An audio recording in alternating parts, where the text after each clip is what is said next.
Hello friends और मेरे प्यारे बच्चों। आजकल जो प्रॉब्लम मेरे पास बहुत ज़्यादा आ रही है पेरेंट्स की, बच्चों की, बहुत कॉमनली पेरेंट्स ये शिकायत कर रहे हैं, बच्चों के पेट दर्द की शिकायत और पॉटी रोज़ ना करना, कॉन्स्टिपेशन होना या करना तो बहुत ज़्यादा टाइट करना बहुत कॉमनली आ रही है। इसलिए मैंने सोचा ये प्रॉब्लम को एड्रेस किया जाए। सबसे पहले तो मैं बच्चों और पेरेंट्स सबको ये बता दूं कि कॉन्स्टिपेशन या टाइट पॉटी का होना ये बीमारी नहीं होती है। Constipation it's not a disease, it's a habit. बीमारी को ठीक करना बहुत आसान होता है, स्ट्रॉन्ग दवाई दे दी ठीक हो गया, लेकिन कॉन्स्टिपेशन के लिए बच्चों की आदत चेंज करनी पड़ती है। पेरेंट्स को अपनी आदत चेंज करनी है और बच्चों की भी आदत चेंज करनी है। कॉन्स्टिपेशन के आम तौर पे 3 मतलब होते हैं। पहला, पॉटी का रोज़ ना आना। दूसरा, पॉटी रोज़ आती है लेकिन टाइट आती है।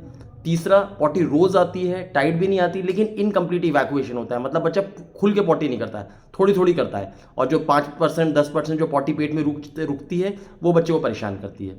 तो बेसिकली पेरेंट्स को ये देखना है कि उनका बच्चा रोज़ पॉटी कर रहा है कि नहीं कर रहा, टाइट तो नहीं कर रहा, और जो कर रहा है वो खुल के कर रहा है कि नहीं कर रहा है, मतलब पॉटी की क्वांटिटी वाइज भी पॉटी ठीक से आ रही है कि नहीं आ रही। एक चीज़ और, पेरेंट्स को ये भी ध्यान रखना है कि colour of the potty is very important.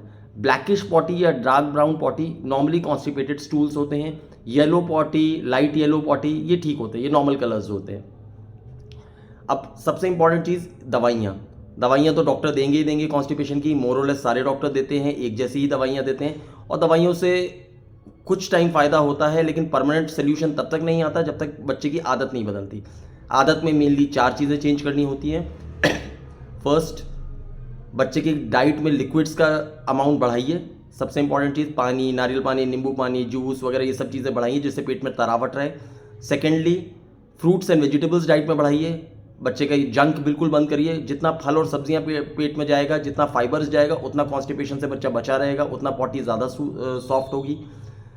तीसरा मैंने बता ही दिया, जंक फूड बिल्कुल ही नहीं, मैदे की चीज़ें, वाइट ब्रेड है, बिस्किट है, पास्ता है, नूडल्स है, मोमोज है, इन सब चीज़ों से बच्चों को दूर रखिए और पॉटी का शेड्यूल बनाने की कोशिश करिए।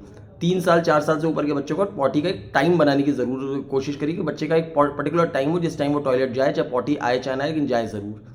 दवाइयाँ तो डॉक्टर अपनी जगह देंगे ही देंगे, उनसे फ़र्क पड़ता है, लेकिन मेनली बच्चों की आदत पेरेंट्स को अपनी बदलनी है। अपनी आदत बदलेंगे पेरेंट्स, बच्चों की आदत अपने आप बदल जाएगी। पेरेंट्स अपना खाने पीने का ख्याल रखेंगे तो बच्चों की आदत भी पेरेंट्स के हिसाब से ही बनेगी। एंड वन लास्ट थिंग, एक और, बॉटल फीडिंग वाले जो बच्चे हैं, अगर उनको कॉन्स्टिपेशन हो रहा है तो जब तक बॉटल फीडिंग खत्म नहीं होगी, मिल्क जो पिलाते हैं बॉटल से, बॉटल फीडिंग खत्म नहीं होगी, तब तक कॉन्स्टिपेशन ठीक नहीं होगा। ठीक है, thanks a lot and stay healthy.